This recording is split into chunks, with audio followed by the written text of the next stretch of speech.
Olá, ouvinte. Eu sou o Bergs e este é o Trajetórias. No episódio anterior de estreia, eu gravei com o John Medeiros.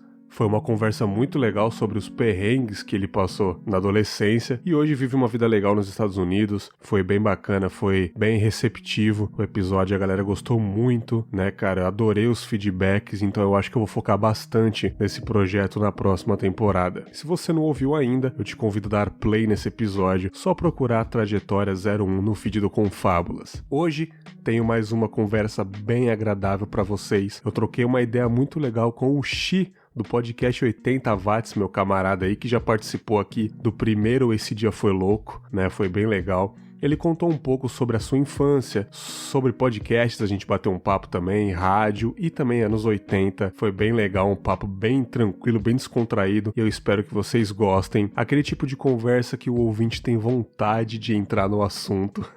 Trajetórias é isso no final das contas. Caminhadas, experiências e lembranças. Obrigado pela audiência de vocês e bom episódio a todos.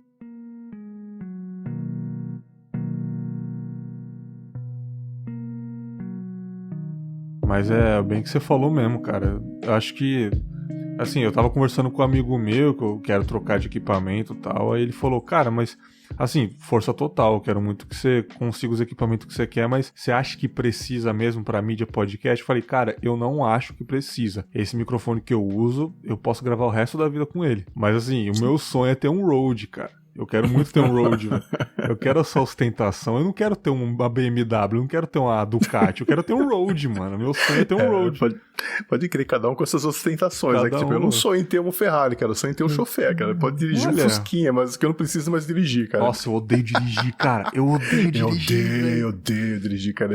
Eu tenho saudade da moto, só que eu não tenho mais coragem de andar, cara, porque tá muito perigoso, né? Então... assim, eu tenho moto, então eu prefiro moto que carro. Eu não sei se é porque eu também. Bem desconfortável pra mim dirigir, entendeu?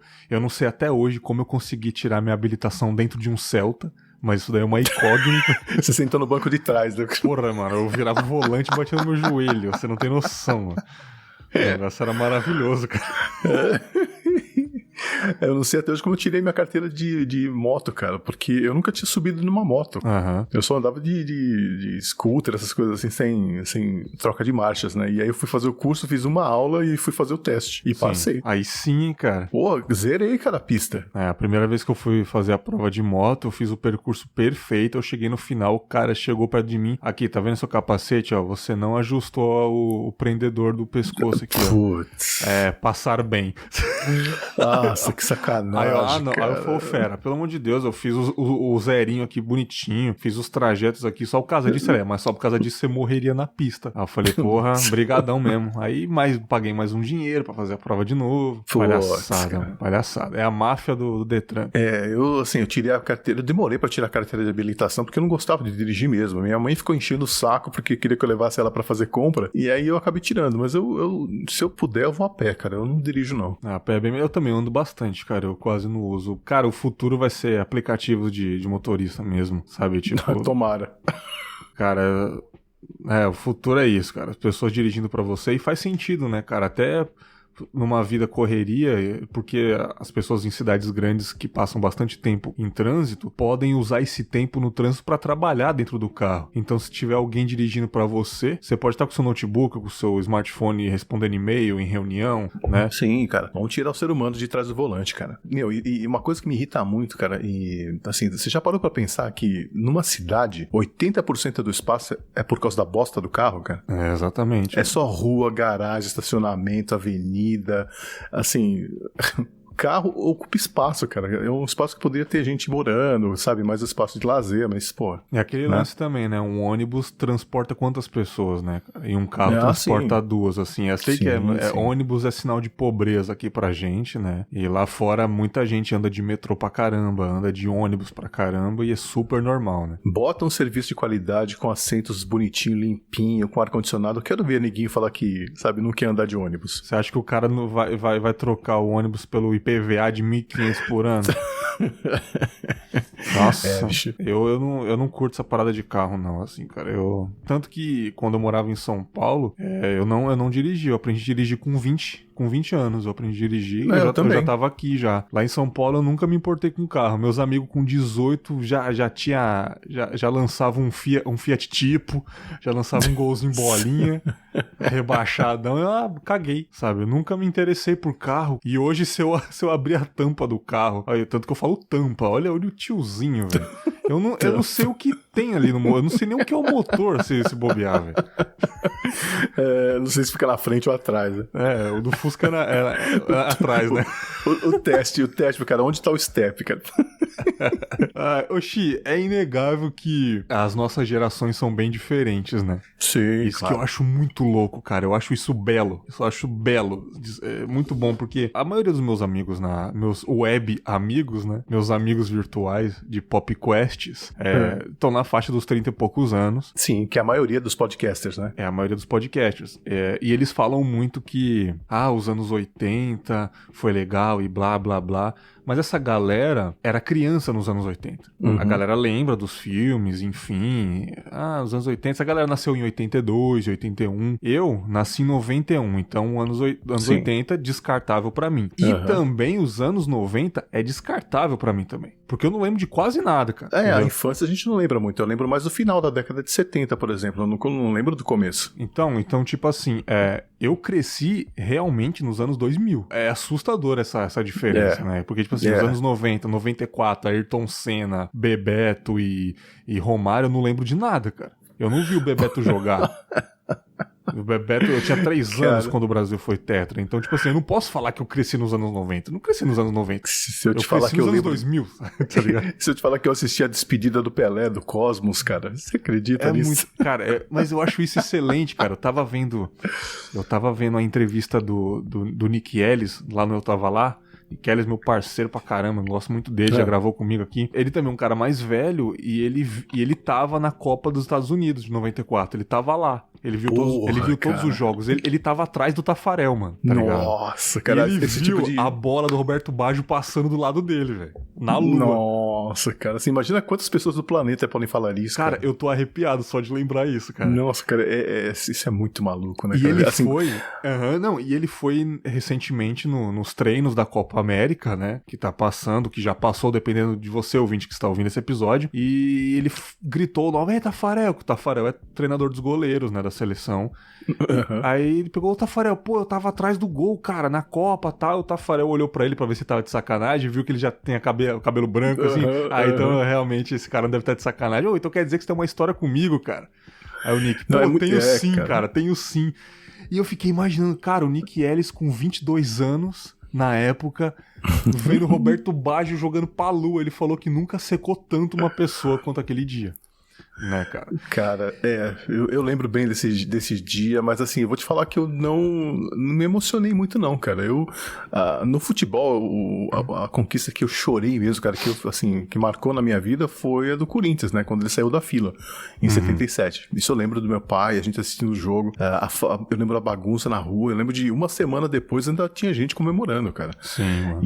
Porque foi uma coisa incrível, assim, né? Mas, e a outra foi na Copa de 82, que eu realmente chorei de tristeza, a gente tinha pintado a rua e coisa e tal. Mas assim, depois disso, minha relação com o futebol foi meio que minguando, assim, sabe? Hoje eu nem ligo mais, nem assisto mais. Eu também, só a seleção brasileira que eu vejo o jogo, mas sem tesão nenhum, assim, só por curiosidade mesmo. Tanto que na minha infância e adolescência eu era São Paulino, tanto que, me emocionei pra caramba quando o São Paulo ganhou do Liverpool lá e tal.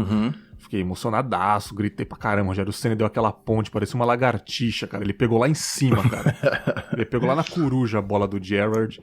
E, incrível. Mas hoje realmente eu não acompanho o São Paulo, entendeu? Mas assim, você tem 51 anos, não é? O que você disse pra mim. Sim, né? Tô velho, cara. Cara, eu não gosto dessa palavra, cara. Eu acho antigo uma palavra melhor. Você é um cara das antigas, mano. Tá, eu sou vintage. Vintage também eu acho palhaçada, eu acho sacanagem. Eu acho que vintage é palavra de coroa que não quer entregar a idade, tá ligado? Tá, mas é aquela história, cara. Quando você põe em perspectiva, assim, se eu te falar te colocar historicamente no mundo, na nossa sociedade, você tem uma ideia de como isso é antigo, cara. Por quê? Quando eu nasci, o homem não tinha pisado na lua ainda, cara. Os Beatles estavam juntos, entendeu? Puta que pariu, que maravilhoso. Cara, o Brasil era só bicampeão do mundo. Então, assim... Você é da onde? Você é de onde? Eu sou de São Paulo. Capital mesmo, né? Capital. A nossa experiência aqui nesse planeta começou no mesmo lugar, né, cara? Uma dessas coincidências da vida, nós dois nascemos no mesmo hospital lá. Caramba. No Cristo Rei, no Tatuapé. Cristo Rei, no Tatuapé. Cara, como é belo essas coincidências, cara. As pessoas ouvem as nossas histórias e falam, ia lá, eu nasci no mesmo lugar, Pode crer, não é mesmo? Esse mundo é pequeno demais, cara. É até perigoso, porque na história que eu contei que eu fugi da delegacia, eu dei alguns detalhes, falei mais ou menos onde é. Deu 24 horas, mano. Os caras bateu na minha direct do Instagram. Ih, Bergs, é nesse lugar aqui? E mandou foto. Eu falei, puto, cara. Aqui, delegacia tal, o Habibs é do lado aqui. Eu falei, é isso aí, fera. Grande abraço, tchau. Tô avisando o delegado, aguarde convocação aí. Aí o cara, a propósito, eu sou o coronel Josimar, né, da 3ª DP. Então, tipo assim, você nasceu no Tatuapé e você tá aí até hoje? Como é que é esse comecinho do Pequeno Xi aí? Então, o Pequeno Xi nasceu lá no Tatuapé mesmo e eu morei lá no Tatuapé. A gente morava ali, eu chamo de meio que faixa de Gaza, assim, sabe? Sim. Uma região ali que é entre o Tatuapé e a Vila Carrão. Então, eu cresci lá, assim, tive uma infância bem tranquila. Na época, ser criança na rua era uma outra realidade, né? Então, assim, eu passava o dia inteiro na rua e era o dia inteiro mesmo. Se eu não tava na escola, eu tava na rua brincando. Eu só entrava pra tomar banho, jantar e dormir. Não, eu acredito que sim. E aquele lance dos pais não deixarem mesmo as crianças estarem na rua, né? Tipo, assim, toque de recolher, essas paradas assim. É muito triste, mas assim, na minha época não tinha isso, então eu passava o dia inteiro na rua, eu ficava com os meus amigos, a gente passava jogando bola, brincando de bolinha de gude, pega-pega, ou simplesmente batendo papo, assim, eu chegava a passar, assim, 8, 9 horas com amigos e mais umas 4, 5 horas com amigos da escola, então era muito bom, né, cara? Uma vida social bem intensa pra idade, né? Sim, aí também você estudou no Tatuapé, continuou trabalhando ali, você parece que você saiu de lá só mais tarde, né? Sim, na verdade eu só saí do Tatuapé, eu saí 2 vezes, saí no começo dos anos 90, porque eu fui morar no Japão, mas quando eu voltei pro Tatuapé mesmo, e saí de novo depois que eu conheci minha esposa, né? E aí eu vim morar na Vila Mariana. Cara, esse negócio do Japão, você foi pra trabalho, a sua intenção era ficar lá mesmo, assim? Ou era só por um tempo mesmo? Na verdade, a história foi assim, cara.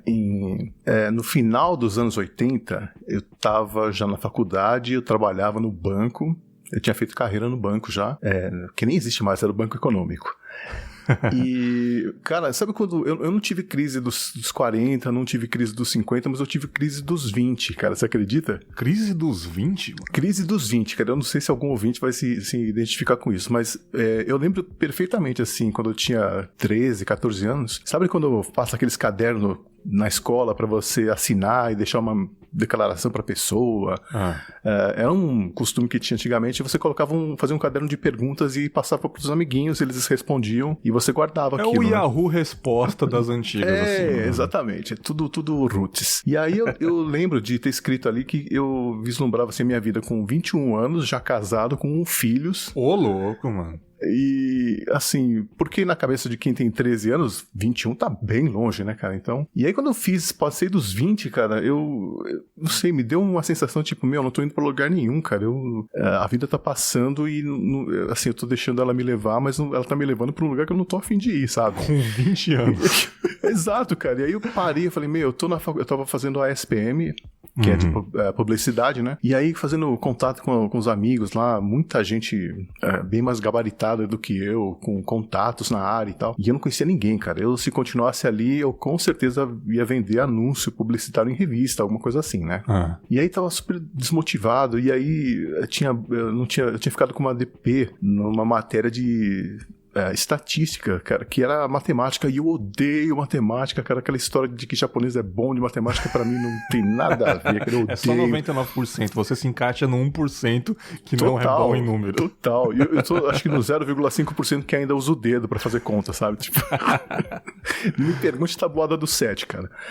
E aí eu tava insatisfeito, porque, eu fugi da área de exatas exatamente porque eu não me identificava, não gostava, cara. E aí eu tava sendo bombado iam me segurar um semestre, um ano inteiro praticamente, sabe? Por causa de uma matéria de exatas, de matemática. Eu falei, cara, isso tá errado isso aqui, sabe? Esse sistema de ensino eu não concordo. E aí eu tava insatisfeito no trabalho também, como bancário, porque era estressante, né? E eu tinha ganhado uma promoção. Eu ia ser gerente de um posto avançado dentro de uma empresa. E aí eu lembro disso bem, o gerente veio falar comigo, falou, olha, parabéns, está sendo promovido, você vai assumir o posto no dia tal. E aí me apertou minha mão e eu apertei a mão dele.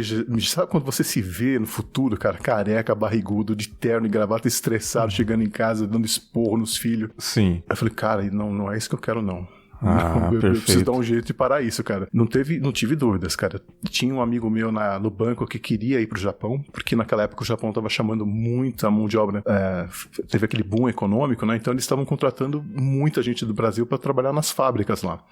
E como eu tava insatisfeito em tudo, cara, praticamente tudo na vida, eu falei, eu preciso dar um reset na vida, né? E aí eu parei e pensei, cara, olha a oportunidade que você tem, um privilégio que você tem, cara, de poder conhecer uma outra cultura, um outro país, só porque você descende daquele país, sabe? Sim. E eu não precisava fazer um investimento, porque funcionava assim, as empresas contratavam agências aqui, elas intermediavam, né, a conversa, a empresa pagava a sua passagem aérea e arranjava um lugar para você morar. E em troca, você tinha que ficar com eles até pagar a dívida que você tinha. Sim. Mas, cara, assim, super fácil, né? Bastava tirar a documentação e viajar. Você não tinha que tirar nada do bolso, praticamente. Aí eu decidi, cara, falei, eu acho que eu não posso desperdiçar essa oportunidade, cara. Eu tenho que ter uma experiência internacional, vou aproveitar e vou nessa. Tem gente que daria a vida, o braço direito pra poder ter uma experiência dessa. Então eu vou aproveitar. E foi o que eu fiz. Então no começo dos anos 90 eu larguei tudo, eu cheguei no gerente que tinha me dado a promoção, eu falei, olha, tô pedindo as contas. E ele ficou com uma cara, bicho, do tipo, hã?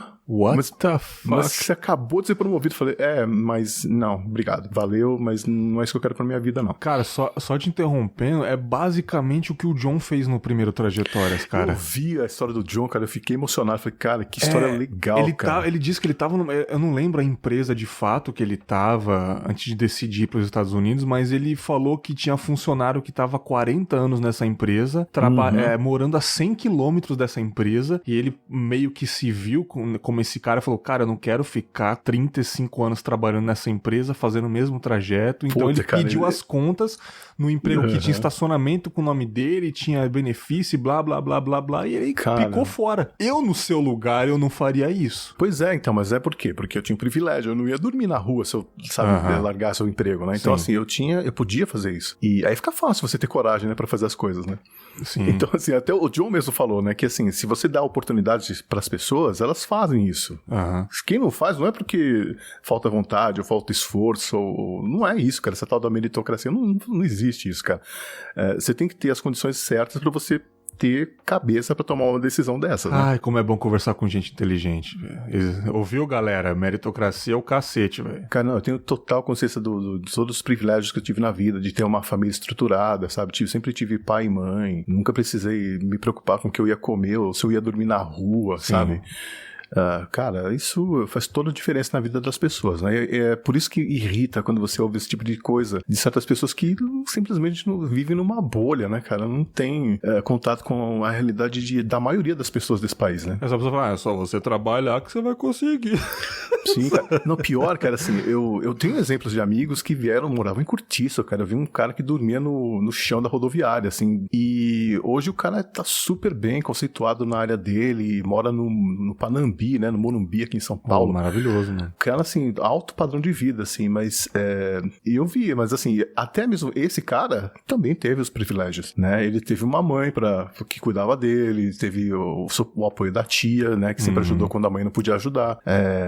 Ele teve saúde pra poder fazer essas loucuras que ele fez. Então, assim, não dá pra você simplificar esse tipo de trajetória, né? Mas, enfim, foi isso que aconteceu, cara. E eu decidi ir porque eu tava insatisfeito com a minha vida e achei que eu precisava, assim, conhecer um pouco mais do mundo antes de continuar correndo atrás de um futuro profissional, um futuro pessoal, né? E aí fui pro Japão e fiquei lá uns 2 anos, ralando que nem um... Não, eu ia falar que nem um peão, mas eu era literalmente um peão, cara. Eu carregava cimento, entulho, sabe? Usava aqueles capacetes de obra e, cara, assim, eu fiz coisas... Eu tava acostumado a minha vida de escritório, cara, né? Aquilo foi um choque pra mim, né? Em todos os sentidos. Teve uma facilidade pelo fato de você ser mestiço, descendente, alguma coisa? Ou não tem nada a ver uma coisa com a outra? Nada a ver, cara, porque assim, na verdade, nenhuma pátria me pariu, né? Aqui o pessoal me chamava de japa e lá eles me chamavam de brasileiro, então... E lá tem preconceito com mestiço, se eu não me engano, né? Muito, eu não sei quem falou, muito. foi um ouvinte meu, o Notóia, ele falou que tem esse lance aí, mano. No meu caso, eu nem sou mestiço, na verdade eu sou... Minha família, os dois lados da família vieram da mesma ilha lá do Japão, que é Okinawa. Só que Okinawa é uma coisa meio à parte, assim, sabe? Até fisicamente, o pessoal lá é diferente dos japoneses da ilha, vamos dizer assim. Sim. Então rolava, assim, preconceito. Meio que aquela coisa do Sudeste contra o Nordeste, sabe? Ai, meu Deus do céu, viu, mano? Então imagina você ser dessa ilha e ainda ser latino, cara. Era bem complicado. Eu já não entendo a xenofobia que atravessa o Atlântico, mas eu tento entender não entendendo. Agora, xenofobia no mesmo país, cara, não passa na minha cabeça uma coisa dessa. É foda, Como cara, mas olha... o pessoal sulista tem preconceito com o nordestino. Cara, é brasileiro, irmão. A única diferença é o sotaque, a cultura é diferente, mas a gente tá no mesmo país, cara. Então, cara, Como mas que eu vou olha... ter preconceito com o nordestino, cara? Nossa, velho. É incrível, cara. Mas assim, eu acho que se todo mundo tivesse a experiência que eu tive a oportunidade de ter lá, né? Porque eu vivia numa bolha também, né? De certo modo. Eu nunca fui rico, cara. Eu era classe média clássica, assim, né? Nos anos 80. Ou seja, que não tinha casa na praia, que não viajava todas as férias, não tinha como pagar viagem de avião, mas não morri de fome. É aquela vida tranquila, mais simples, né? Sim. Então era uma bolha também. Quando eu cheguei no Japão, cara, aí eu finalmente entendi o que o meu avô tinha passado quando ele veio pro Brasil, né? Que é não falar o idioma. Você fisicamente até tenho o DNA do japonês, mas eu não sou japonês. Então as roupas que eu vestia eram diferentes, os costumes que eu tinha não eram, né, eram diferentes. Então eu era um total estrangeiro lá, cara. E o preconceito que você sofre é fogo, cara. Você sente na pele, sabe? Você vira meio que você andando na rua é meio que como se fosse uma caçamba, assim, cara. As pessoas passam por você e nem percebem, sabe? Sim, mas você passou por momentos legais lá? Foi uma experiência bacana? Quanto tempo você ficou lá? 2 anos, foi uma baita experiência, em todos os sentidos, muito mais em termos de crescimento pessoal, amadurecimento, do que financeiro, propriamente dito. Se bem que, naquela época, o Japão estava precisando, né? Então, se eu quisesse trabalhar 14 horas por dia, eu trabalhava e ganhava uma grana legal. Consegui mandar um dinheiro para minha mãe, ela reformou um pedaço da casa, consegui guardar uma grana para poder voltar e não ter poder ficar 1 ano sem trabalhar, por exemplo. Olha aí. Então, financeiramente foi legal, mas foi muito mais legal pela experiência, cara. Nossa, aquilo mudou a minha cabeça, assim, até porque, imagina, se hoje o Japão tá avançado com relação ao Brasil, imagina nos anos 90, cara. Eu entrava nas lojas, eu via coisas que eu falei, meu, o que é isso? Eu não sei nem o que é isso, cara. O que faz esse negócio aqui, sabe? Sim. E me senti um cara vindo do meio do mato lá no Japão, cara, porque era muito maluco aquilo. Cara, como eu sempre falo, assim, eu não tenho condições de viajar sempre que eu quero. Acho que boa parte do brasileiro não tem essa condição, mas eu acho que viajar, principalmente pra uma cultura muito diferente da sua, é um baita de um investimento, né, cara? Eu acho que não é um dinheiro jogado fora. Eu tô viajando só pra olhar pras coisas. Não, cara. Sua percepção de mundo muda, sabe? Muda. Tipo, você vê que não é só você no seu mundinho, tem pessoas que pensam realmente diferente de você, pessoas que andam diferente, pessoas que cumprimentam diferente. Você fala, cara, o mundo realmente é muito grande. Né, cara? Sim. Não é só minha cidade que existe, porque assim, dependendo tipo, se a pessoa nasce e morre em São Paulo, ela acha que o mundo é isso só. Eu sempre digo isso, Bergs, pra um bicho de goiaba, o mundo é uma goiaba. E pro passarinho que vive em gaiola, ele acha que voar é pecado, sabe? Exato. Ele acha que voar é errado. Se ele foi criado na gaiola, ele acha que se sair da gaiola, sabe? Tipo, é basicamente o que você fez, né? E por isso que a xenofobia não faz sentido, cara, porque se você não tem dinheiro pra viajar, por exemplo, qual é a outra oportunidade que você tem de conhecer uma outra cultura? É fazendo contato com as pessoas que estão aqui do seu lado, né, que são daquela cultura. Sim, né? Então, assim, as pessoas precisam realmente pensar um pouquinho, né, abrir um pouco os olhos e falar, tá, deixa eu analisar a situação, porque eu acho que eu tô só repetindo um discurso, um comportamento que não é bem o que eu acredito. Aí, o jovem mancebo Xi, de 20 e poucos anos, tinha essa intenção de ir pro Japão e voltar? Era só pra ter essa experiência mesmo? Sim, e você nunca pensei Você foi em ficar. e voltou. Aí, o que aconteceu depois que você voltou? Abriu sua mente? Você resolveu fazer o quê? Eu voltei, eu tentei, o meu sonho era abrir uma videolocadora. Cara, não deu certo, isso cara. é maravilhoso, cara. Nossa, mano, que maravilha, cara. Que maravilha. Eu ia até, inclusive, abrir com um primo meu. Só que eu parei e pensei, falei, acho que não vai dar certo, coisa... não. Não sei, cara, porque assim, não existia locadora de DVD nem nada, Sim. né? Mas assim, eu tinha achado que o boom das locadoras tinha passado já. Nos anos 90 já estava meio que estabelecido o mercado, mas dali era pra baixo só. Então eu voltei meio na dúvida sobre o que fazer. Então eu tentei abrir um bar com um amigo meu. A gente ficou 2 meses abertos e eu não aguentei mais, cara. E aí fechei e desisti completamente. Espero nunca mais ter essa experiência de novo. Você ia ser o bar do Japa, cara? Era num bar de rock, cara. Ficava lá em Santana. Que maravilha. Mas assim, éramos só eu, meu parceiro, meu, né, seu sócio e a cozinheira. Que nós contratamos. Cara, eu trabalhava tipo 15 horas por dia, cara. Eu falei, gente, eu não voltei do Japão pra continuar trabalhando 15 horas. Pelo amor de Deus, isso aqui não é pra mim, não. Me cara. respeita, né, cara? Eu tava no Japão, irmão. Agora eu vou fazer um robô quando eu voltar pro Brasil, cara. No mínimo. Pois é, cara. Não consegui ficar lá. Aí tentei entrar no ramo de compra e venda de carros, mas eu odeio carro, cara. Eu detesto dirigir. Eu acho maravilhoso. Várias imagina tentativas, cara, de fazer alguma coisa. É uma coisa meio no desespero. Porque o problema de você ir pra fora e voltar pro seu país é que você fica fora do mercado de trabalho e você meio que não tem mais espaço, né, cara? Sim, sim. Você usou, sei lá, meu irmão, por exemplo, ele ficou 6, 7 anos. Quando ele voltou, ele não tinha como se recolocar. Ele teve que começar os estudos de novo, se formar em outra coisa pra poder ter uma chance. Mas enfim, aí eu voltei e no Japão eu descobri que eu falava inglês, cara. Você descobriu que você ficou... Não, peraí. Você bebeu, ficou bêbado aí... despertou um dialeto no subconsciente, como é que é? Sabe aquela história, cara, que você nunca sabe do que você é capaz até que você precisa? Exatamente, necessidade, né? Eu não falava japonês, cara, eu não falava nada. E eu falei, como é que eu vou me comunicar com essas pessoas? Então eu entrava na loja e eu não sabia falar nada, então eu... meio que do nada, via nas palavras em inglês, eu fui me virando em inglês. E lá o inglês deles é bem ruim, né, cara? Eles até entendem, mas eles morrem de vergonha de falar. Pelo menos na época era assim, né? Eles, se você falasse inglês, você já tava num outro patamar de ser humano pra eles, assim. Eles te olhavam como se você fosse sabe?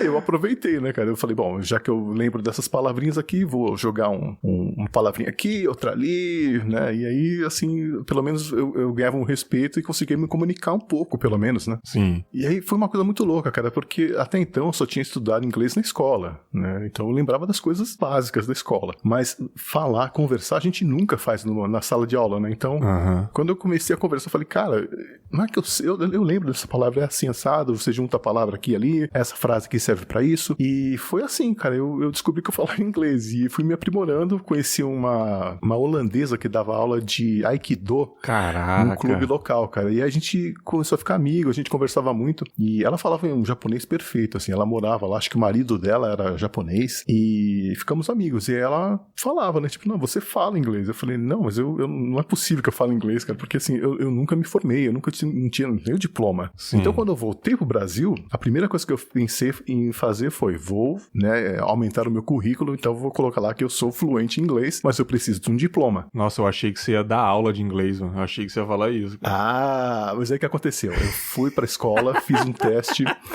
perguntei pra pessoa, né? Então, em que estágio eu entro, né, no curso? Ela falou assim, você não quer dar aula aqui, não? Tipo, o seu estágio é Lord Inglês. Eu tô vendo aqui, você é praticamente não, mas, assim, o Michael Caine, caralho. Então, mas eu falei, não, você não tá entendendo, eu não tenho diploma, eu não falo inglês, né? Aí ela falou assim, não, mas a gente não tem uma turma pra vocês. Então, mas você pode dar aula pra crianças, por exemplo. Olha, que e maravilha. Aí isso se repetiu em 3 escolas que eu fui. Eu falei, cara, será? Tipo, mas eu tenho essa coisa comigo que eu nunca digo não, cara. Se a pessoa me dá uma oportunidade, eu vou e tento. Sim. Sabe? Eu falei, eu vou tentar dar aula, sabe? Eu nunca tinha dado aula quer dizer, eu tinha dado aula de judô pra um grupo de crianças numa escolinha infantil, mas assim, é totalmente diferente, né? Sim. Bom, aí fui e resolvi encarar. Então, um dos professores tinha sido despedido lá por um motivo X, uma coisa meio pesada até, e ele foi despedido de uma hora pra outra e eles precisavam de um professor urgente pra uma turma de manhã e me fizeram fazer um curso super rápido assim, né, pra conhecer o curso e tal, e já me jogaram na sala de aula. Só que assim, eu aprendi sozinho, né? Fui meio autodidata, então eu não sabia os nomes das coisas da gramática, eu não sabia muitas coisas que termos até de aula mesmo, eu não sabia, né, cara?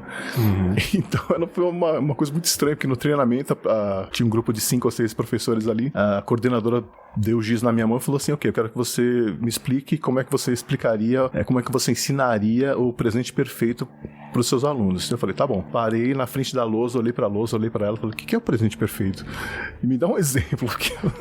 E aí ela me falou uma frase, eu falei, isso aí? Tá, então você pega esse negocinho aqui, aí você põe aqui na frente disso, sabe? Expliquei com as minhas palavras e ela riu, ela falou assim, ok, me deu um livro de gramática gigantesco, assim, e falou, olha, leva, estuda, porque você precisa saber os nomes, né? E foi assim, cara, então assim, em 94, mais ou menos, eu comecei a dar aula. Que maravilha, cara, que coisa maravilhosa. Aí você ficou dando aula direto e gostou mas, assim, da coisa. Depois da segunda aula, eu já tava apaixonado, cara, eu falei, que maravilhoso. Isso aqui é demais, cara, eu amo dar aula, não tem coisa mais legal do que você sentir que você tá fazendo diferença na vida da pessoa, sabe, cara? E como eu era jovem, ainda tava com 26, tinha aluno lá que tinha quase a minha idade. Então, assim, porque foi uma coisa muito legal. Inglês não tem idade, né, cara? É todas as idades. Não, então. E aí curti muito, eu fiquei nessa. Eu fui me aprimorando como professor, depois, como eu falei, né, eu nunca digo não. Então me chamavam para fazer tradução de documentos, eu comecei a fazer tradução. Me chamaram para trabalhar de intérprete, eu ia lá e trabalhava de intérprete. Eu nunca disse não, e nessa eu fui praticamente tudo que você pode fazer usando o idioma inglês eu fiz, cara. Assim, me meti em umas roubadas, assim, de suar frio no trabalho, tipo, fazer tradução simultânea foi um negócio muito louco. Eu fiz uma vez só, não quero fazer mais. Mas então, hoje assim, te ajudou a aprimorar ainda mais o idioma, né? Sim. E assim, eu fui nessa de tentar aqui e ali, você vai fazendo vários contatos, né? Então, chegou uma hora que eu não dava conta do trabalho, da quantidade de trabalho que chegava. E era de tudo quanto era tipo, né? Então, eu falei, eu acho que eu achei um nicho aqui, vou me especializar nisso. Sim. E eu fiz carreira nisso, cara. Até hoje, inclusive, eu trabalho, tem uma firma que presta consultoria pedagógica, educacional e tal, e trabalho com editores de inglês. Então, assim, a carreira começou de um convite nada a ver, que eu jamais pensei que eu poderia, né, fazer aquela função, e acabou que eu faço isso já desde 94. Olha, então meio que foi sem querer que você se encontrou, né, cara? Total, cara. Você vê que coisa estranha, bicho. Que maravilhoso isso, assim. E esse lance de que você comentou comigo um tempo atrás, eu acho que foi no Zipt Zopt, que você se enfiou nos negócios de rádio pirata, essa parada aí, cara. Na mesma época que eu comecei a dar aula, surgiu assim, teve um boom de rádios piratas, né?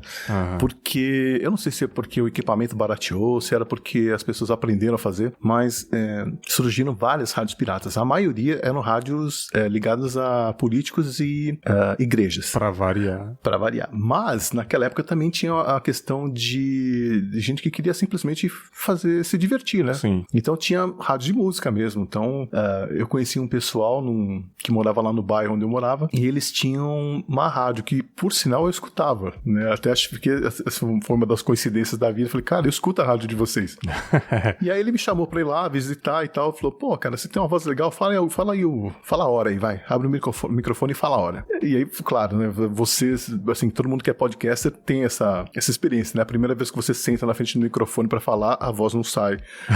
Você parece um robô, sabe aquela coisa? Sim, sim. Aí você falou, a galera gostou da sua voz, assim. Foi isso, e conhecimento musical também, né? Porque a gente falava muito de música e eu achava uma delícia porque eles ouviam as mesmas coisas que eu ouvia, então assim, a gente conseguia ficar horas e horas falando de historinhas da música e tal. E aí eles me convidaram pra trabalhar lá. E aí eu fiquei lá, a rádio ficou no ar acho que 8 anos. Caramba, cara. Até ser gentilmente convidado a fechar as portas. E eu fiquei uns 6 ou 7 anos lá. Mas a Rádio Pirata realmente é uma rádio que não deveria estar no ar? Praticamente é isso? É uma rádio que não é regulamentada? Olha, na época a gente chamava de rádio comunitária. Só que o que acontece? A legislação que caracterizava o que era uma rádio comunitária e o que não era, ela meio que ficou tramitando, não sei se lá na Câmara, não sei onde que tava lá, e não ia pra frente. O único deputado, ou vereador, ou sei lá, quem que tava apoiando a lei pra regulamentar tudo, o cara tinha morrido. E isso ficou lá, né? Então assim, a gente não tava ilegal porque não tinha uma lei. Uma lei falando que é ilegal, mas porém não tinha uma lei falando que é legal. Mas é claro, né, cara? As grandes rádios têm toda uma legislação que é pra você poder ter uma concessão de rádio. Então, a gente totalmente ilegal, né? Mas a gente chamava de rádio comunitária, pra não chamar de rádio pirata, porque naquela época era bem pejorativo, né? Eu imagino rádio legal, tipo, o cara fez na garagem de casa. Não, era um estúdio mesmo, assim. Cara, era um estúdio, e o nosso estúdio, ele tinha equipamentos, assim, que não deixavam nada a dever para as rádios grandes da época, tipo 89, por exemplo. A gente usava os mesmos fones de ouvido, a gente tinha o mesmo microfone. E o dono da rádio, ele era meio que um professor pardal, assim, sabe? Então eu lembro que ele pegou um daqueles pagers, lembra dos pagers que a gente... Sim. E o pager que a gente tinha não tinha uma recepção horrível, assim, né, sabe? A gente não conseguia pegar o sinal em alguns lugares. Ele instalou uma antena parabólica no pager, cara.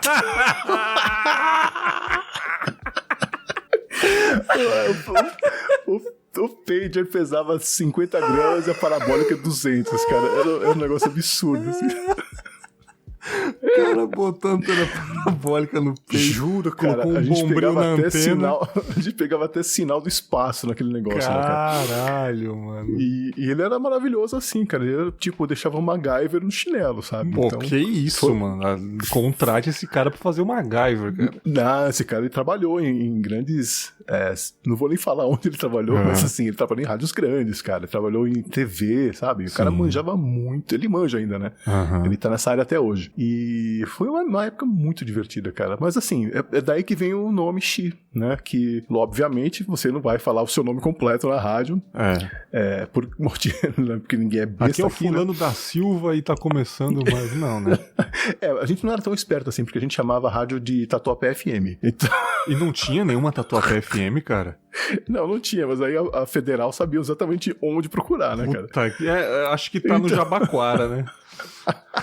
Não, né? Lógico que não. Não, mas teve uma época que a gente fez isso, né? A gente mudou o transmissor de lugar e continuava falando que tava no Tatuapé, né? Que, olha os hacker aqui, velho. Essa vida de contraventor, né?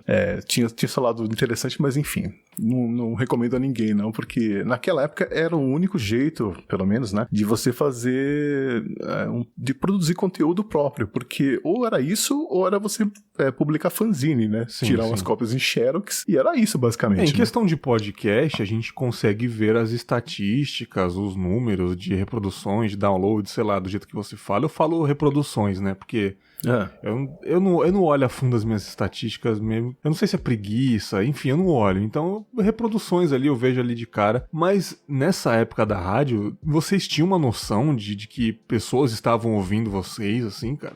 Tínhamos, porque era uma rádio especializada em rock. E naquela época você tinha 2 rádios só de rock no dial. 89. Então a gente tinha 89 a 97.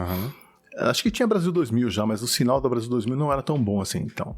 Enfim, tinha um público ávido, né, pra ouvir uma coisa diferente, porque as rádios tocavam praticamente a mesma coisa. E foi isso que motivou a gente a colocar a rádio no ar, né, porque a gente não aguentava mais ouvir aquilo. Sim. E então nossa rádio logo foi conquistando esse público que já era roqueiro, que já estava cansado de ouvir as mesmas músicas, né. E a gente só teve a ideia do tamanho quando a gente fazia promoções, né. Então teve um dia que o cara lá tinha um Jeep, um dos locutores, e ele adesivou o Jeep e falou, olha, a gente pediu pra fazer uns adesivos aqui da rádio e tal, a gente vai distribuir em Guarulhos, na praça tal, dia tal hora. Mano, parou o trânsito da praça, cara. Nossa, mano. O pessoal falou que tiveram que sair logo, assim, porque os adesivos acabaram e ficou uma galera lá parando o carro, perguntando quem era o pessoal da rádio e tal. Sim. E a gente chegou a dar traço numa pesquisa de Ibope, alguma coisa assim. Ou seja, mencionaram, mas não em número suficiente pra entrar como 1%, por exemplo. Sim. Mas a rádio entrou, né, numa pesquisa de ouvintes. Caramba. Então, assim, era grande, cara. A gente tinha um público, inclusive, que acho que se algum ouvinte for da área, deve lembrar. E era esse formatinho de tipo, eu sou fulano e vou apresentar essa música e tal. A gente fazia a rádio que a gente queria ouvir, na verdade. Então, a gente não ficava muito preocupado se a pessoa tinha aquela voz bonita, se ela tinha dicção boa e coisa e tal. O importante era a pessoa conhecer de rock. É praticamente o podcast hoje, né? Tipo, exatamente, ninguém tá nem aí. O cara, a gente tinha um amigo, inclusive ele faleceu esse ano. Ele levantava o microfone, ligava o microfone, abria o microfone, né? E ele contava histórias, porque ele viveu, cara, assim, os primeiros festivais de rock no Brasil, ele tava aqui já. Nossa, cara. Ele tem cada história maluca, cara, de fotografar o Van Halen, o Queen. Nossa. E assim, o cara é uma enciclopédia do rock, cara. E assim, ele nunca ia trabalhar numa rádio, porque ele não tinha voz pra isso, mas ele tinha muito conhecimento. Então a nossa tara era essa, era dar um espaço pra esse pessoal que tinha essa história, pra contar isso, pra todo mundo ouvir. Sim. Né? E compartilhar, assim, a discoteca. Não, o cara tinha uma discoteca maravilhosa. O que é voz de rádio? Tem que ser sempre impostada? Tem que ser sempre grave? Tá ligado? O tal do... sabe aquela história? Um dia alguém padronizou a coisa e todo mundo resolveu seguir. Perfeito. Porque tem muita gente que é narrador de futebol, é radialista hoje em dia, que não tem uma voz assim, não sei o quê. É uma pessoa com uma voz normal, sabe? Tanto que eu adoro o narrador do esporte interativo. É uma voz muito aguda, só que é uma voz muito boa de ouvir. Lá, Cristiano Ronaldo, vai lá, e não sei o quê. É muito bom ele narrando. Eu adoro aquela voz, não precisa ser grave, sabe? Exato, cara. Assim, as vozes femininas que eu gosto, por exemplo, não são vozes de locutoras, não, cara. Eu acho que essa variedade... É importante ter variedade não só de vozes, mas também de sotaques, né, cara? Até por quem tá ouvindo se identificar, né? Também tem isso. Sim. A pessoa tá ouvindo, às vezes tem um sonho de ser radialista, tem um sonho de fazer isso, e a pessoa, todo mundo que tá na rádio tem voz grossa, eu com essa voz de pato rouco aqui nunca vou conseguir, não sei. Cara, não, nada a ver. Eu acho que, assim, o importante é você saber do que você tá falando, é você saber se comunicar, né? É isso que faz a diferença. E, mas na época da rádio a gente fazia isso. O importante era a pessoa, não era a voz dela. E era diversão pura, né? Porque vocês faziam pra vocês, né? Sim, a gente conseguia pagar o aluguel do espaço, a conta de luz e água e só. E isso, se não vinha do nosso bolso, a gente conseguia um contratinho aqui e ali pra fazer um... top, mano. Sabe, vamos vender um pacote de 30 insertos comerciais, aí você dá tanto... E a gente ia se virando assim, né? Então a gente não ganhava dinheiro. A gente ficou nessas 6 anos, na verdade, pondo dinheiro. Foda-se. Ou seja, era um podcast, né? Cara, total, cara. Então posso dizer que você foi um dos primeiros aí, cara. Porque a única diferença é porque tá no feed, o áudio, tá ligado? Não tá disponível em rádio, sabe? Caramba, qual que é a diferença de fato? Nenhuma, né? Não, então, eu vou te falar, cara, que eu lembro até hoje. A gente criou um programa esportivo que iria ao ar na segunda-feira. Chamava, não sei se era Última Linha, uma coisa assim. E a ideia era trazer um torcedor de cada time grande de São Paulo. Mais um amigo nosso que era torcedor da Portuguesa. Mas ele não contava, então... E a ideia era essa, cara. Cada um vir e falar o seu ponto de vista como torcedor do seu time mesmo, sabe? Então, o que é isso? É uma mesa, é o famoso papo de mesa de bar. Aquele papo insuportável, né? É o papo insuportável da podosfera brasileira. Muito bom. Cada mesa é uma treta nova, né, cara? E era a música dos anos 80, 70, que você jogava Nada, lá? a gente tocava de tudo, cara. A gente tinha programas específicos só com música dos anos 60. Eu não fazia um programa só de anos 80, na verdade eu fazia um programa geral e fazia um outro de música, de black music, né? Olha aí. Que eu também gosto muito. Mas era uma diversão, assim. Eu ficava todo sábado, 4, 5 horas ali trabalhando à noite e feliz da vida, cara. Eu não queria outra vida, não namorei. Foi quanto tempo de rádio, assim? 6 ou 7 anos. Caraca, que incrível, cara. Puta experiência, sim, velho. Cara, são, assim, eu lembro com, assim, muita...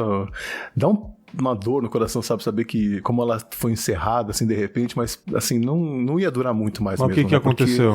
O que aconteceu é que houve uma denúncia, né, que a gente tava atrapalhando o dial de outras rádios, só que o dono da rádio, ele conhecia o pessoal dessas rádios, então era tudo amigo. Inclusive eles ligavam e falavam, pô, fulano, você tá atrapalhando o nosso sinal lá na Casa Verde, meu, pô, arruma direito assim, né, é o seu transmissor, cara, assim não dá.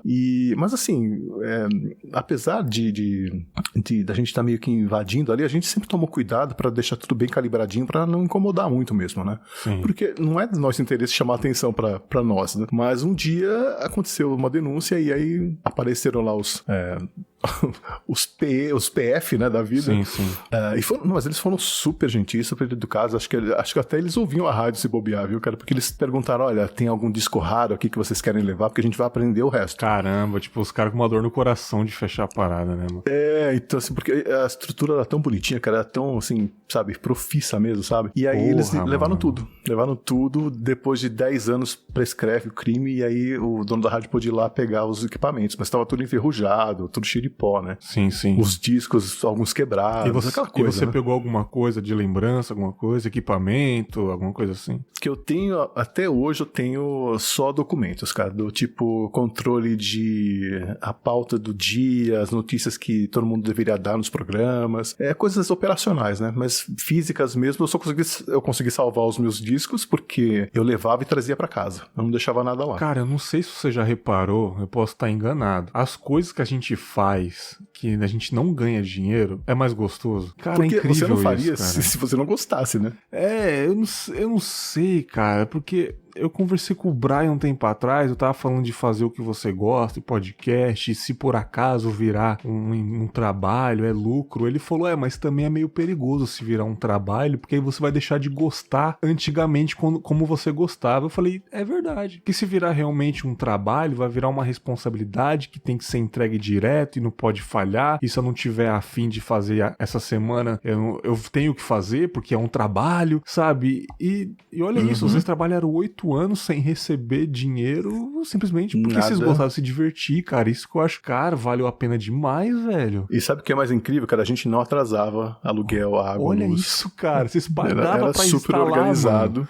Sabe? Era super organizado, assim. Então, mas também essa questão eu torço muito para que a cena podcast aqui no Brasil siga os passos da cena americana. Torço demais. Mas foi uma reflexão que abriu a minha cabeça, entendeu? Tipo, sim. Mas eu torço muito, muito. Eu torço muito porque as pessoas possam viver disso, porque eu acho o podcast uma coisa linda, maravilhosa, mas não pode perder essa característica de guerrilha, essa coisa meio punk, sabe? Tipo, eu não tenho um tostão, cara, mas se eu tiver um computador, eu consigo fazer um podcast, eu consigo passar minha mensagem, eu vou atingir alguém. Ainda mais hoje em dia, com celular Android, né, cara? Com um microfone bom, você liga o celularzinho ali, já era, né, bro? Então, e por isso que eu achei aquele tweet lá problemático, porque a pessoa não conseguiu ver além do umbigo, né? Ele não conseguiu ver a militância que tem por trás do podcast, o público que ele atinge, sabe? As oportunidades que ele dá. Tem muita gente talentosa por aí, cara. Muita gente que poderia estar trabalhando em produção de rádio e TV, cara, que poderia já, sabe, ser contratado, porque você vê o trabalho no podcast, é um trabalho sensacional, assim. Eu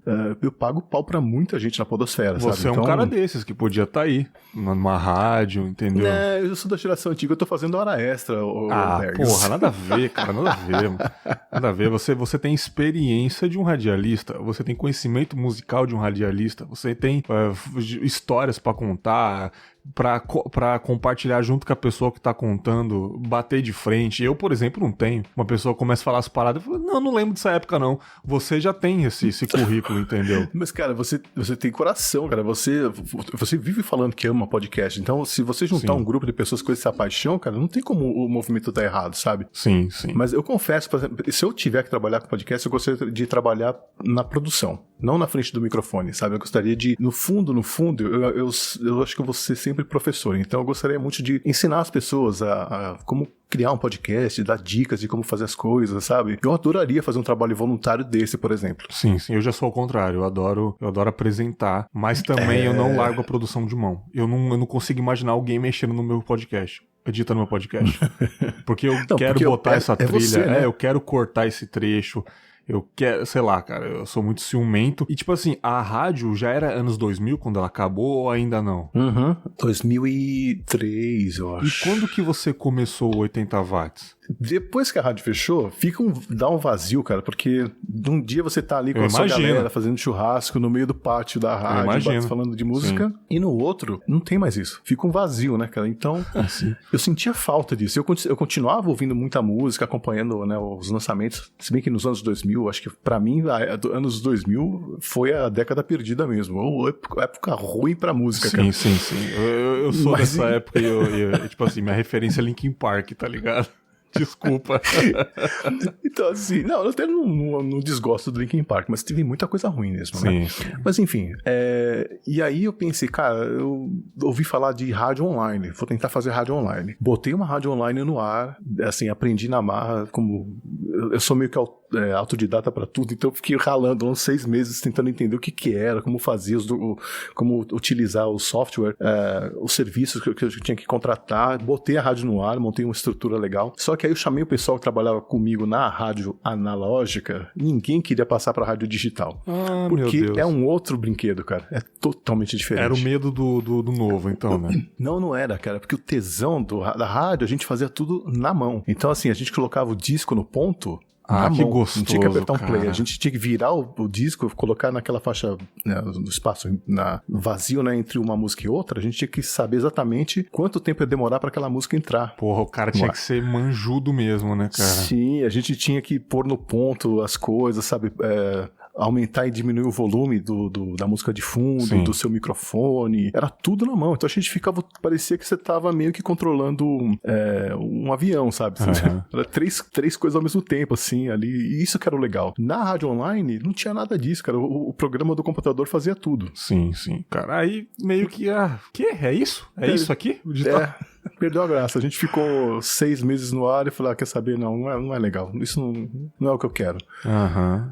Mas assim, eu escuto rádio online, eu não tenho nada contra, mas pra nós não era a mesma vibe, não tinha a mesma graça. Entendi. E aí quando eu tirei a rádio do ar, eu descobri o podcast, eu tinha ouvido a palavra podcast, mas na minha cabeça só servia pra quem tinha celular da Apple, computador da Apple. Eu vi a palavra podcast e eu associei com... Eu li em algum lugar que tinha que ter um iMac, sei lá, um computador da Apple pra usar. Sim. Então, e aí eu não dei muita importância. Até que um dia eu tava fazendo uma pesquisa e descobri um podcast sobre aquele assunto que eu tava pesquisando, no caso o Ramones, né? Isso foi em 2006, 2007, mais ou menos. E aí eu falei, tá, é um podcast, será que eu consigo ouvir? Aí eu cliquei no link, fui lá e tinha um player e ouvi. Falei, porra, cara, que sensacional isso, cara. Eu preciso descobrir onde eu acho mais. E aí fui entender essa história de feed, coisa e tal. Aí eu falei, cara, isso aqui é maravilhoso. Eu posso baixar aqui no meu computador, ouço quando eu quiser. Se eu quiser levar no meu MP3 player, eu boto lá uns 3 programinhas que cabem ali, né? Aquela tecnologia da época. É o que cabia 3 programinhas, eu levo pra ouvir no intervalo das aulas, essas coisas, né? E começou assim, cara. Aí um dia eu parei e falei, bom, o programa de rádio também pode servir pra um podcast, né? Tipo, porque a ideia, na minha cabeça, a questão toda era a portabilidade. Não era o formato. Então, qualquer coisa em áudio servia para ser um podcast na minha cabeça. E é por isso que eu comecei a fazer um programa de rádio, né, específico, e disponibilizar os arquivos. Para mim, era uma questão de portabilidade, não de formato. Então, não importava que era um formato de rádio. Sim, eu acho que a evolução do podcast em relação ao rádio, para mim, é o lance de você dar play a hora que você quiser. Porque às vezes você pegar um programa pela metade era uma coisa que me frustrava. Eu adorava chegar do colégio e ouvir os trotes da Chupim FM, da Metropolitana, do programa do Chupim. Eu adorava os trotes assim, mas tinha vezes que eu chegava atrasado e já tinha passado 3 trotes. Eu, mano, que merda, tá ligado? E olha que maravilha. Agora eu posso dar play e ouvir do começo e pausar, e olha que maravilha. Então, e foi isso, cara. Eu comecei a produzir, porque eu também não sabia fazer podcast, e corri atrás disso, né, de como funcionava, mas eu não fazia muita divulgação, porque eu ainda tava aprendendo a mexer nas coisas. Sim. Então, assim, durante uns 2 anos, eu acho que só meu sogro me ouviu. O que ele achava? Não, o sogro, ele manja tudo de música, né? Maravilhoso. Se bobear, ele sabe muito mais, por exemplo, da Ariana Grande do que eu, cara. Ele continua ouvindo muita música. Aí sim, mano. Não, sim, cara, é exemplar. Mas assim, eu comecei a fazer como exercício, eu falei, tá, agora que eu entendi, eu posso fazer outros formatos, né? Eu pensei em termos de produção. E aí, depois de um tempo, acabei criando outros podcasts. Mas tudo começou como uma forma de você continuar exercendo aquela brincadeira que você fazia na rádio e, no caso, tentar fazer contatos novos, né? Eu queria que as pessoas ouvissem o que eu tava ouvindo também, mas como o pessoal da rádio já não tinha mais aquele contato, então eu meio que joguei assim pro universo, sabe? Tô aí, podosfera. E já era o 80 watts já no primeiro? E já era... Não, na verdade, eu tentei um antes que chamava Antenativa, que era papo de mesa de bar, mas só sobre música. Pô, Antenativa, que nome excelente, cara. Era uma conversa de bar. A gente literalmente sentava, abria uma cerveja e ficava falando do que tinha ouvido durante a semana. Sim, e aí lembrava de historinhas e coisa e tal. Era basicamente o que a gente fazia nos churrascos da rádio. E fiquei acho que 1 ano com esse podcast. Depois aí em 2012, mais ou menos, comecei a 80 watts. 2012, faz tempo, hein? Caramba. Os primeiros ainda foram pela rádio online que a gente tinha. Sim. Então, os 10 primeiros, eu acho. Mas depois eu resolvi desistir de vez e comecei a fazer... Eu subia no Mixcloud, mas ninguém ouve Mixcloud, então, assim... Eu fiquei uns 2 anos sem audiência, cara. Mas é sempre assim no começo, cara. Olha que interessante. A gente começou esse papo e você praticamente falou dos anos 90, né? Falou dos anos 90, anos 2000. Porém, o 80 watts no nome já tá falando. 80, né? O seu outro podcast, o Cineclube 80, né? Então, é inegável a sua paixão pelos anos 80. Que lá no começo do assunto eu falei que a faixa etária dos podcasters é de 30 e poucos anos, que eram criança nos anos 80. Você não era criança nos anos 80. Então você viveu realmente os anos 80. Aí que eu te pergunto, os anos 80 foi a melhor época de fato, cara? Não. Olha aí, interessante. eu sei que, assim, é muito estranho falar isso, mas, assim, eu não sou tão saudosista assim. A minha vida hoje é muito melhor do que era nos anos 80. As coisas que a gente pode fazer hoje são... Eu digo em conteúdo, não realmente... Claro que a tendência é melhorar, mas, assim, filmes, música, essas paradas, a cultura pop realmente foi muito forte pra você nos anos 80? Então, porque eu peguei um momento do boom, né? Quando eu tinha uns 12, 13 anos, foi quando começou praticamente o renascimento do rock brasileiro. Teve toda uma geração de produtos feitos para adolescentes, né?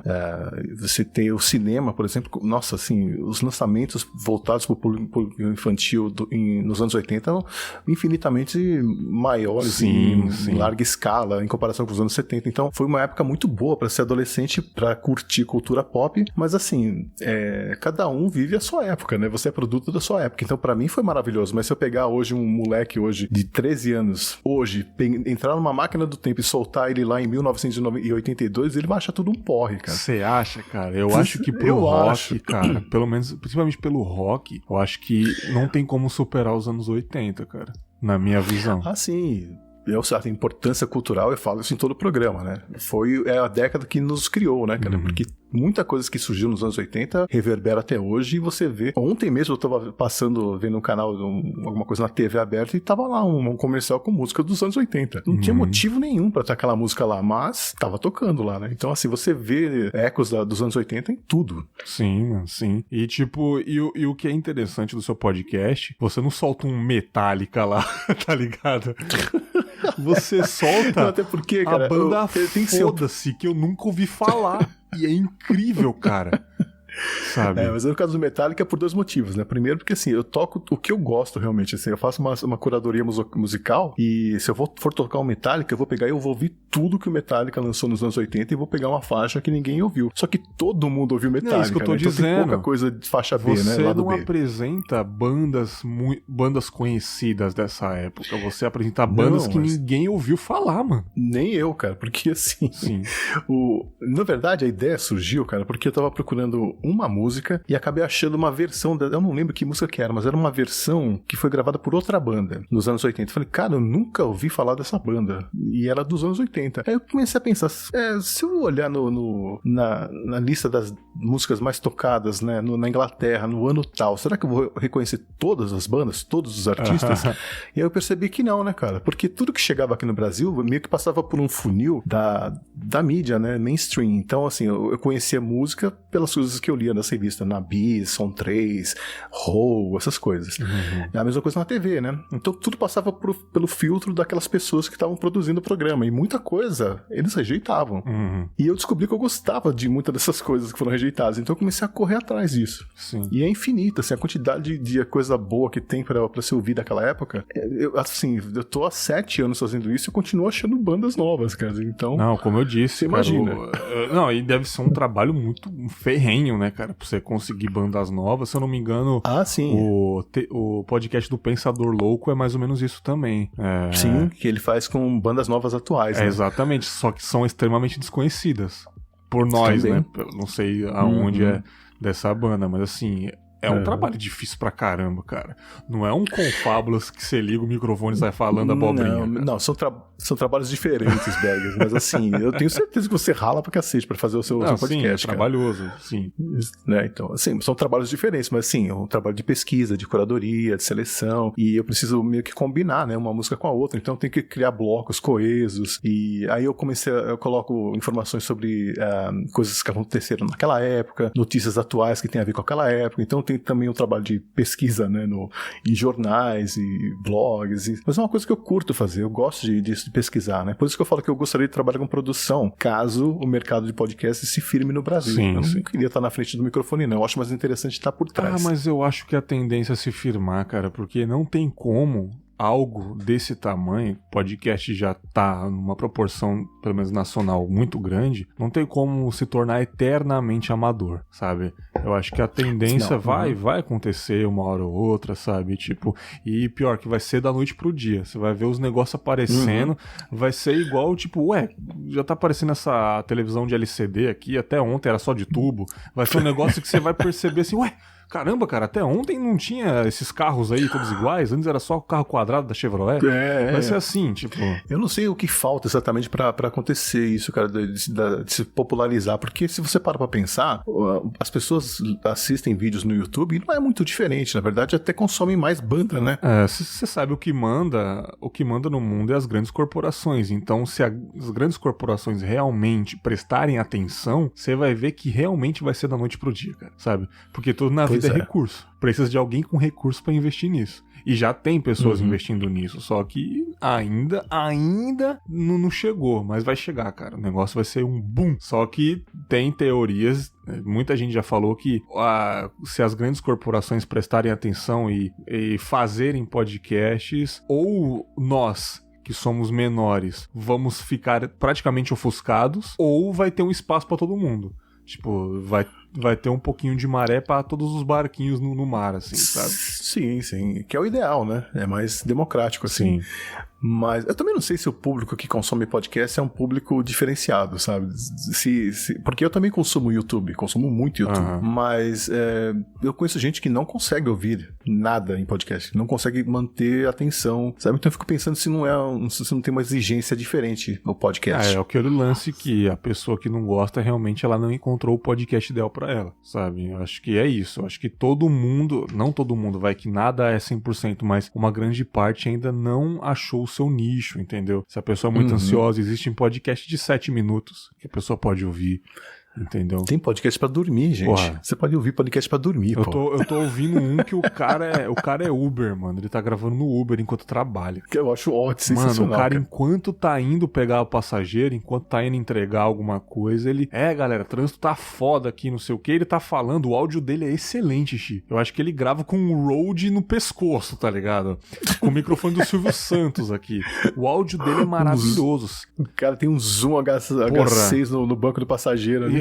Enquanto você ouve uma moto passando do lado, assim, do carro dele, o áudio dele também é bom. Então, tipo, olha que maravilhoso. Então o cara se deu o trabalho de fazer um negócio excelente, sabe? Acho que... E é isso que eu acho legal, né, cara? Porque, assim como o vídeo, o áudio te permite muita coisa. E com a vantagem de você poder fazer outras coisas junto. Sim. Né? Não é à toa que a atividade número 1 de quem lava a louça é ouvir podcast, né?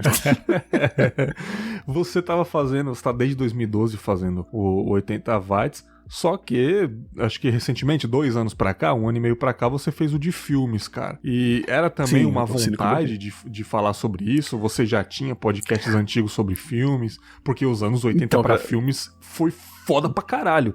Eu consumi mais filmes dos anos 80 do que música dos anos 80, cara. Então, eu na verdade, de filmes aconteceu, eu não tava planejando fazer isso, mas eu tinha vontade de poder chamar pessoas pra gravar comigo, sabe? Eu queria poder sabe, chegar numa pessoa que nem você, falar, cara, sou fã, ouço seu trabalho, é demais e tal. Você tá a fim de gravar comigo? Mas assim, no formato que eu criei, é muito fechado em si, eu não tenho espaço pra convidados. Então eu pensei, eu podia criar um podcast pra poder, né, receber essas pessoas. E aí eu tava assistindo, eu e minha esposa assistindo um filme na Netflix dos anos 80, que é Tudo por uma Esmeralda. E aí, cara, eu achava que era legal, mas depois de 10 minutos eu parei, eu olhei pra ela e falei, como que a gente assistia isso nos anos 80? Esse filme é horroroso, é totalmente errado, eu não consigo assistir, cara. E eu fiquei abismado mesmo, sabe? Do tipo, falei, como é que eu podia não ter visto na época que o herói do filme é um filho da puta que é contrabandista de aves exóticas na América do Sul.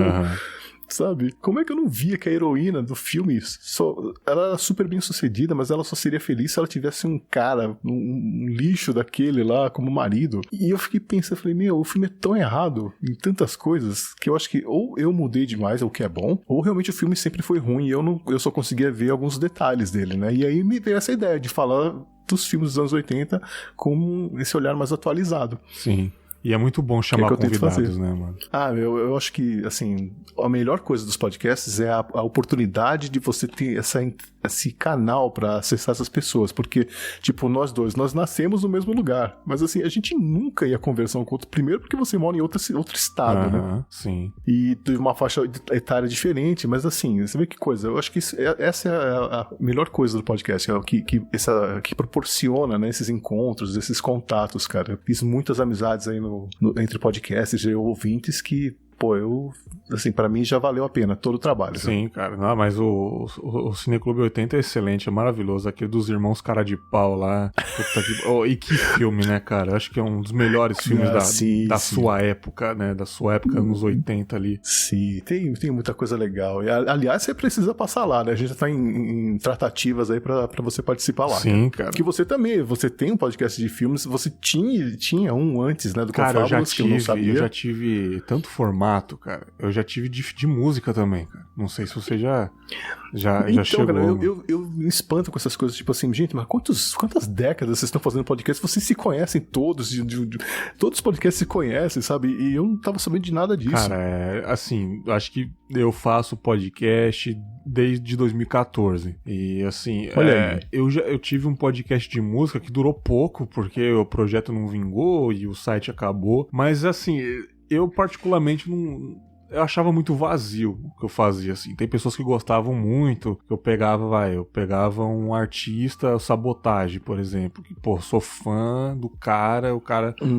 revolucionou o hip hop junto com o Racionais, aí eu conto um pouco da história dele, falo assim, e dá uma pausa, agora a música é um bom lugar, não sei o que, aí tocava, eu voltava com a história. Bem Radiofobia Classics, essas paradas assim, entendeu? Mas eu não me lembro, acho que teve 7 ou 8 episódios, ou até menos assim. Mas foi bem legal a experiência, cara. Tipo, eu acho que eu aprendi a falar melhor naquele podcast. Eu acho que até antes daquele podcast eu não lia nada, sabe? Eu nunca fui de ler as coisas assim, cara. De pesquisar? Pesquisar, entendeu? Então aquele podcast me ajudou um pouco a parar. Peraí. Não vamos ligar só o microfone, não, falar abobrinha, falar de Vingadores, tá ligado? Tipo, não, vamos pesquisar a história desse fulano que você gosta tanto, pô, você gosta tanto do cara, você não sabe nada do cara, pô. Abre aí um Wikipedia, abre outro site também pra ter uma referência. Então aquele podcast, mesmo que não vingou assim, me ajudou a roteirizar alguma coisa, sabe? Então tudo a experiência, a produzir, né? Sim, o Cinemalista que eu tenho hoje, que eu gravo de vez em quando, já existiu nas antigas, mas também não vingou, porque o projeto caiu. Então tudo que a gente vai fazendo, que é o caso que você disse, tentou abrir um bar, tentou abrir locadora, tentou abrir isso e aquilo, mas te trouxe aqui. Sabe, tipo, sem querer você virou professor de inglês, mano. Sim, total. Né, cara? E assim, não é uma questão de assim, deixa a vida me levar, mas assim, de você perceber as oportunidades que aparecem, né? Sim, exatamente, cara. E além de tudo isso é padeiro. Eu quero aquele pão lá da foto lá, cara. Eu já disse pra você. Porra, você ainda faz uns pãozinhos caseiros massa, cara. Como assim, mano? Cara, então, é porque eu sempre fui fascinado com essa história de fermentação, né? Olha Então aí. eu falei, como é que pode misturar água com farinha e tem você querer fermento? Isso é muito louco na minha cabeça. A única fermentado que eu não trabalhei ainda é a cerveja. Não, ultimamente eu tenho brincado de kombucha, de kefir, de iogurte natural, de vinagre, cara.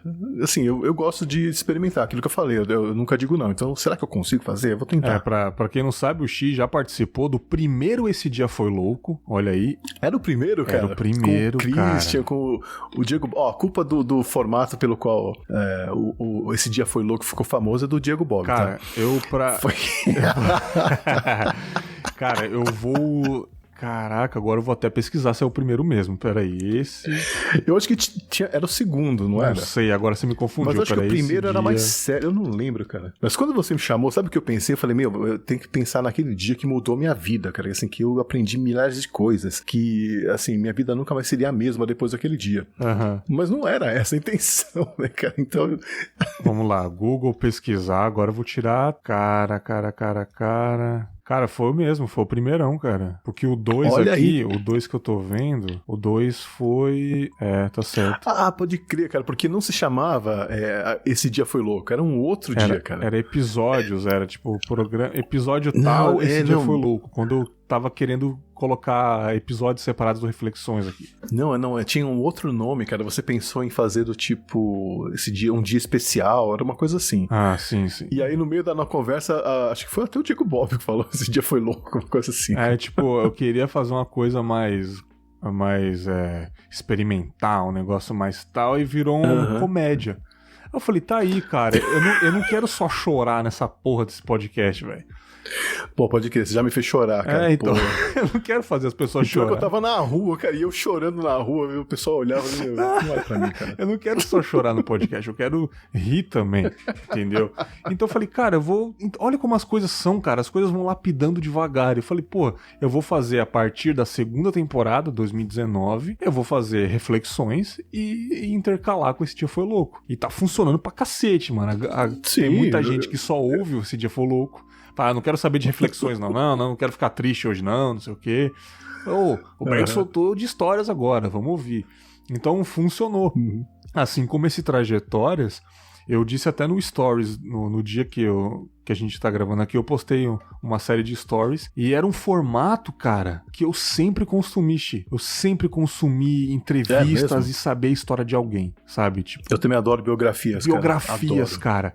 E adivinha, cara, a história que eu mais fiquei fascinado, cara. Você não vai acreditar. É muito aleatório, mano. Não.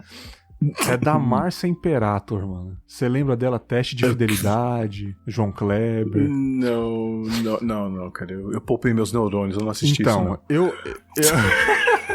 Então, foi uma febre da molecada, esse negócio de teste de fidelidade, do João Kleber e tal. Não, peraí, eu sei o que você tá falando. É aquele que era pra ver se o cara era fiel mesmo. Essa porra aí, da Rede TV, cara. Que era tudo, que tinha o Oliver lá, o outro lá.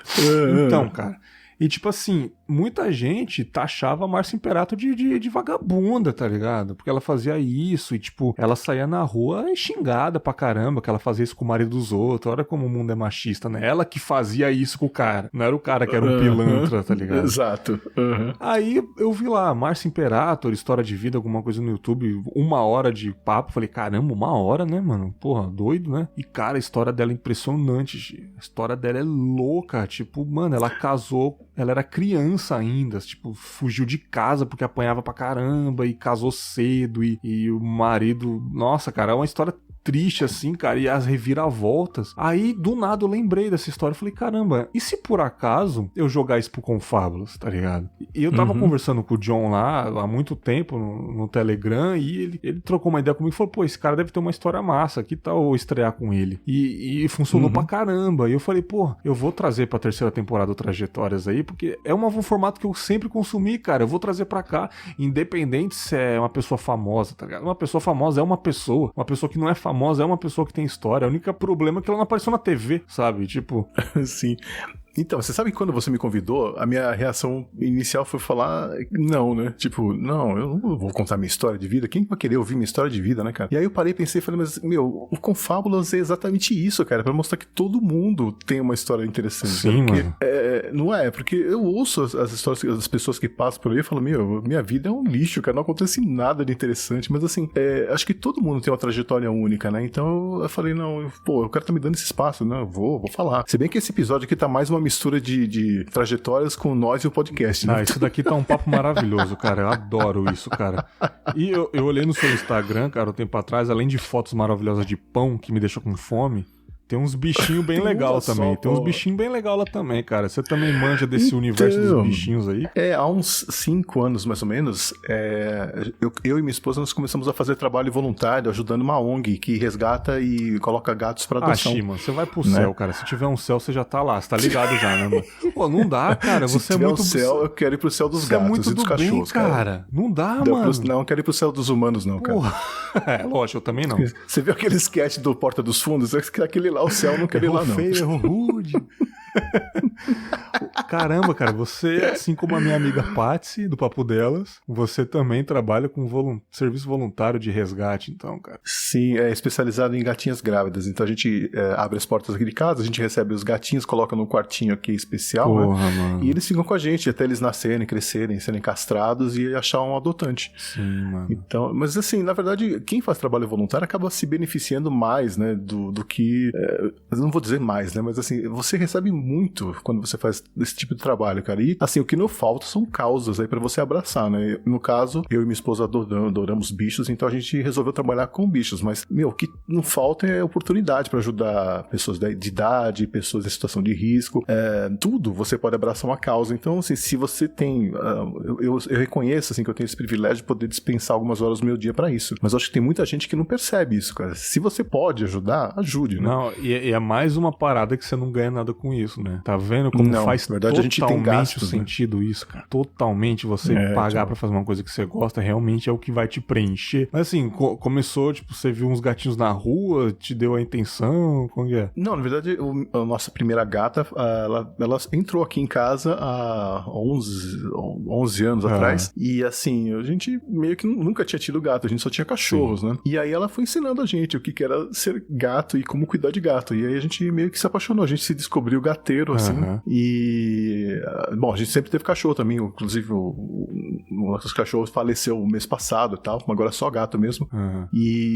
Mas assim, a gente, por causa dessa paixão, acabou conhecendo a ONG, sabia do trabalho que eles faziam, a gente começou a ajudar financeiramente, e aí apareceu a oportunidade, eles pedindo ajuda, né, pra esse tipo de trabalho, e a gente falou, bom, eu não tenho estômago pra ir resgatar gatinho que tá abandonado, que tá sofrendo na mão de alguém. Eu não tenho estômago porque se eu for até lá e pegar um cara fazendo alguma coisa errada com um gato, eu não me responsabilizo pelos meus atos, né? Então, assim, eu não posso fazer esse trabalho. Mas, receber aqui em casa e tomar conta durante 4, 5, 6 meses, sem problema. Sim. Né? Então a gente começou a fazer isso. Caraca, então a gente mano. Tá chegando aí a quase 100 gatos que passaram aqui em casa já. Nossa, e tipo assim, atualmente tem quantos gatos aí? Só pra eu ter uma noção. Agora a gente tem uma família, a mãe e 2 filhotes. Pô, que coisa maravilhosa. Mas gatos nossos mesmos são 5. Caraca, velho, que coisa maravilhosa, cara. Parabéns, velho, parabéns. Assim, é uma trabalheira, tá? Obrigado, cara. Assim, eu fico até sem graça de receber os parabéns, porque eu acho que assim, é meio que eu sinto como se fosse uma obrigação minha, sabe? Tipo, se eu tenho condições, por que não, né? Mas só quem tá de fora pra perceber o quanto isso é generoso, sabe? Quando você gosta mesmo de fazer isso, você não considera um ato generoso, você considera uma coisa que faz parte de você e ponto, sabe? É meio que uma necessidade, assim, exato. Sabe? Eu acho, por isso que eu falo que eu não sei, eu fico sem graça porque eu preciso fazer alguma coisa assim, né? Não é uma obrigação, sabe? Sim. Pô, show de bola. É o tal do voluntário, né, no trabalho. Foda pra caramba. Poxa, que papo foi esse, hein, cara? Que isso, hein? Cara, legal, eu não esperava, eu fiz várias anotações aqui, a gente não falou nada, mas enfim, eu acho que ficou legal, né, essa mistura de trajetórias com nós e o podcast. Anotação, cara? Que anotação você fez aí, cara? Tô até curioso. Eu sou organizado, né, cara? Então, eu escrevi aqui algumas coisas dividido por anos. Tem a tatuagem da Yakuza nas costas, eu vou falar disso. Né? Pra não perder o fio da meada, né? Mas Cara, incrível, eu acho que ficou ótimo, assim. Eu acho que é isso que é legal, né? Como você consegue conduzir a conversa e deixa ela fluir e sempre rende muita conversa. Então, eu acho que é por isso que o Confabulous tem tanto ouvinte, né? Porque é uma coisa natural, é espontânea e é algo que todo mundo consegue se identificar, né? Eu sou o David Letterman negro, né? Sacanagem. Jamais chegaria aos pés do tiozinho lá, cara. Tá doido, mano. Mas me inspiro muito nele, principalmente na forma que ele traz a pauta pra ele. Depois ele joga de novo pro convidado. Eu acho isso assim, o diferencial. Diferente do Jô Soares, que interrompe pra caramba pra falar uma piada, tá ligado? Tá ligado? Sim, não, eu acho que assim, entrevistar é uma arte mesmo. Ou o Danilo Gentili, que nem entrevista. Eu não sei, eu não assisto o programa dele, cara, então não sei. Ninguém assiste, sacanagem. Mas assim, tipo, porra, 80 watts, cara. Fala aí do 80 watts pra galera. Falamos pra caramba dele aí, mano. Pois é, cara, agora eu vou mudar um pouco a divulgação. Vou falar que 80 watts não é pra você que ouvia música nos anos 80. Eu acho que a maioria dos ouvintes não viveu aquela época, né? O feedback que eu recebo, assim, pessoas que gostam, que estão conhecendo, inclusive as músicas de sucesso eles estão conhecendo ainda, né? Mas também já perceberam que gostam da estética, daquele tipo de som. Então, se você é um desses, né, escute o 80 watts. É um programinha que é meio que é imaginado como se fosse um programa de rádio nos anos 80, mas trazendo algumas pontes com o presente. Tem também o resumo do som, que é uma das minhas paixões também, que é falar a historinha por trás de um hit dos anos 80. Então, eu pego uma música que fez sucesso e conto como ela surgiu, né, de onde veio a ideia, como é que foi o processo de gravação e lançamento e o legado dessa música. E teve o do Cineclube 80, mais recentemente, que é sobre filmes dos anos 80 que a gente revê depois de tantos anos e meio que faz um julgamento sobre ele, né? E tentando traçar assim, o que mudou, o que ainda vale, o que ficou problemático.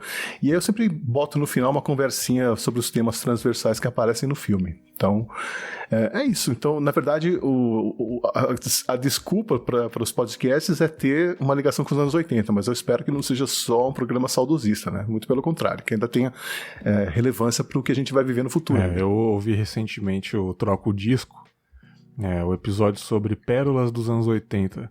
Impossível não ter lembrado de você, cara. Impossível, cara. Cara, quanta música boa, assim, tipo, boa mesmo, cara. Alpha FM na veia ali, tá ligado? Tipo, sim. Cara, muito bom, mano. Não, teve muita coisa ruim, mas assim, eu fico impressionado que eu consigo ainda achar 7 anos depois, são quase 4.000 músicas que eu não tinha ouvido na época, cara. Então, olha isso, cara, um trabalhinho de pesquisa legal, né? Isso aí. Xi, tamo junto, cara. Até a próxima aí. Tamo nessa aí, cara. Obrigadão pelo espaço. Um abraço aí, ouvinte. Valeu.